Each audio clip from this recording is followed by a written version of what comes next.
7 মার্চে 7 মার্চ আপনারা জানেন যে বঙ্গবন্ধু শেখ মুজিবুর রহমানের ঐতিহাসিক সেই ভাষণ রাজধানীর তৎকালীন রেসকোর্স ময়দান বর্তমান সোহরাওয়ার্দী উদ্যানে, সেই 7 মার্চের ভাষণ এটা ইতিহাসের একটা পার্ট।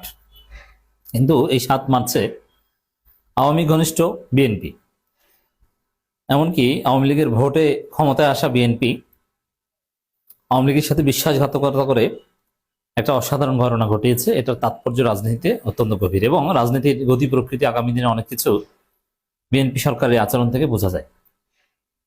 খুব সিম্পল একটা সহজ সমীকরণ মেলানো, খুব সহজ। যেহেতু আওয়ামী লীগের ভোটে বিএনপি ক্ষমতা এসেছে, শুধু ভোট না, আওয়ামী লীগের প্রশাসনে যে বলয় রয়েছে সেটাকেও বিএনপি ব্যবহার করতে পেরেছে ইলেকশন ইঞ্জিনিয়ারিং করতে। আর আওয়ামী লীগের লোকজন ভোট তো পেয়েছি, বিএনপি ক্ষমতা এসেছে, এসে প্রথম আমরা দেখেছি যে আওয়ামী লীগের অফিস খুলছে, জামিন পাচ্ছে, হঠাৎ করে সবকিছু থমকে গেছে। এখন যারা অফিস খুলেছে তাদেরকে পুলিশ ধরছে খুঁজে খুঁজে। আমার কাছে সব তথ্যই থাকে। আওয়ামী লীগের প্রায় 34টা অফিস খুলেছিল এবং প্রত্যেক অফিস যারা খুলেছে প্রত্যেককে খুঁজে খুঁজে ধরা হচ্ছে, যাদেরকে ধরা যায়নি তাদেরকেও খোঁজা হচ্ছে। অনেক কি ধরা হয়েছিল, জামিন অনেককে দেওয়া হয়েছিল, আবার জামিন দেওয়া থেমে গেছে। একদম সাধারণ কর্মীদের জামিন দেওয়া হচ্ছে, কিন্তু বড় নেতাদের জামিন থেমে গেছে। এবং জামিন যারা পেয়েছে তারা অনেকে মুক্তি পাননি, অন্য মামলায় শোন অ্যারেস্ট দেখানো হয়েছে। এর মানে কি, তাহলে কি বিএনপির সাথে আওয়ামী লীগের সমঝোতা ব্যর্থ হয়ে গেছে? না, এখানে একটা খেলা আছে।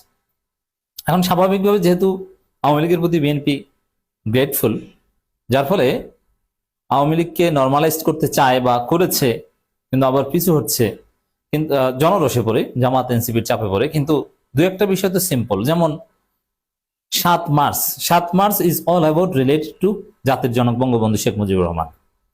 তো সেই হিসেবে শেখ মুজিবুর রহমানকে বা 7 মার্চকে একটু স্পেস দেওয়া, 7 মার্চকে একটু গুরুত্ব দিয়ে পালন করা, যেহেতু এটা রাষ্ট্রীয় দিবস, সংবিধানে আছে। বিএনপি কথায় কথায় সংবিধান করে।